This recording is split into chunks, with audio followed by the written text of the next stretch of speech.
kids, how are you all? Hope you all are fit and fine and are enjoying our online sessions. So now let's quickly start with our today's session. Answer the following questions. Number 1. Where is the blobfish found? What is peculiar about it? Answer. The blobfish are found in the deep waters of Australia. They have jelly-like flesh and they float on the water. Because of their lightweight bodies and they cannot swim. Number 2. Why do you think the kakapo is called the owl parrot? Answer. The kakapo is called the owl parrot because its appearance means look similar to that of an owl. It is also the heaviest of all the parrots.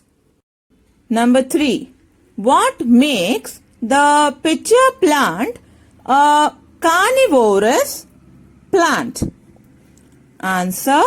The rare pitcher plant is carnivorous plant and is believed to be the world's largest meat-eating plant, as it can even eat rats, bees, and any other insect or small animal which loiters, means moves around it. Number 4. What is a dancing plant? Do you all remember this? Why is it called so? Answer. The dancing plant is found in Bangladesh, Bhutan, India, China and Malaysia. It has small leaves and bears, means carries, small purple flowers. It is called the dancing plant because the leaves of the plant move at a rapid speed, means fast speed, to receive sunlight. The movement seems, means look like they are dancing, and that's where they get the name from. Okay everyone, I hope you all have understood the answers well. So now let's start with grammar. Using may, must, can, could and should. Now these are modal verbs. Let's read and understand the usage of them. Means how to use them in sentences. Read these sentences. Number 1. You may think that you have seen and learnt about all animals and birds around you. Second, they knew they must hurry if they wanted to save the animals from extinction. The words may and must are words that go with the verbs think and hurry. Isn't it, children? Yes. These words tell us the mood or expression of the speaker. Yes, very true. They show a possibility and the necessity to do something. Such words are called modal verbs. The modal verbs can, could and should are used for different purposes. let's read some example. For example, can you climb that tree? Now, when do we use can? Asking if someone can or cannot do something. Number 2, could you pass me the book? Requesting someone to do something. Yes, very true. Isn't it, children? Third, you should respect your teachers. That means you have to do this. Something is important and is to be done. Okay, everyone. I hope you all have understood it well. So now, let's solve the exercise. Use the correct modal verb to fill in the blanks.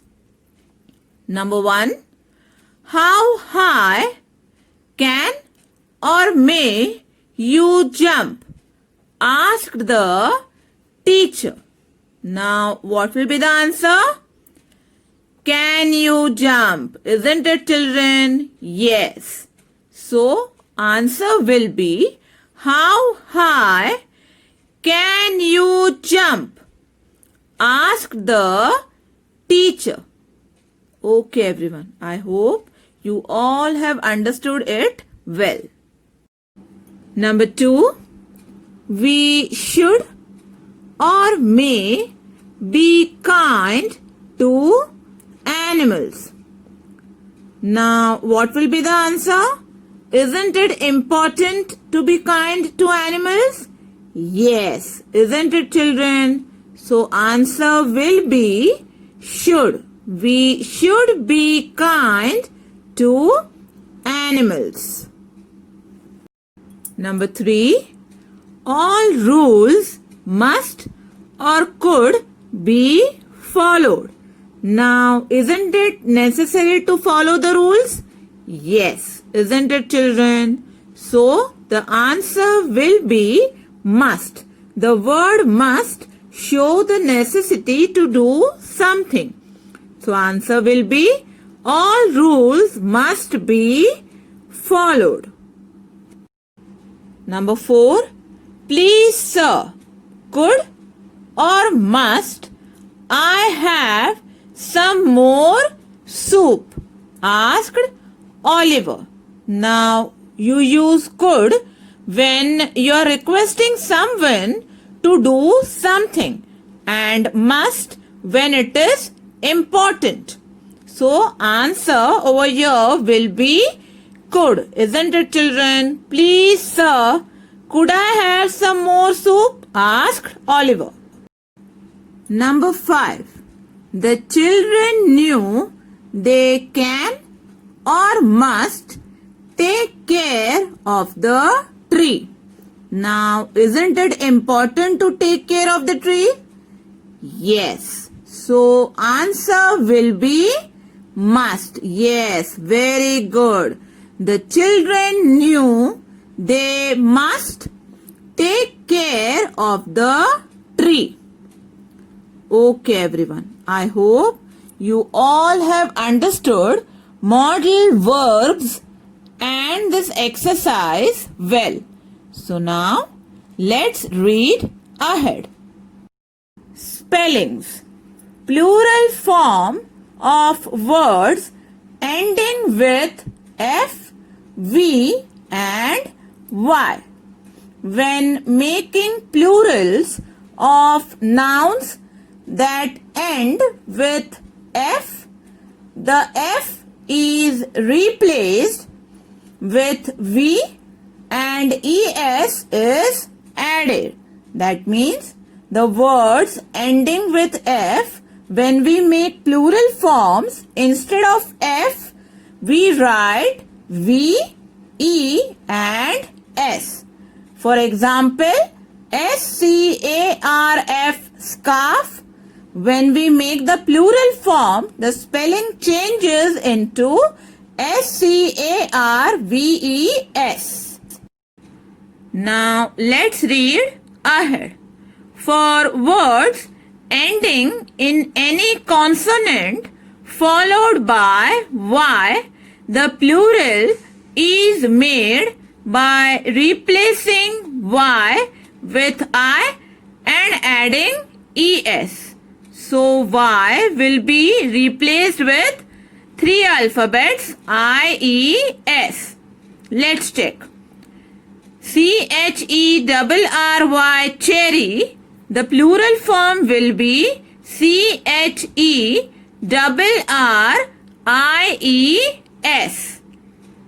Okay everyone, I hope you all have understood it well.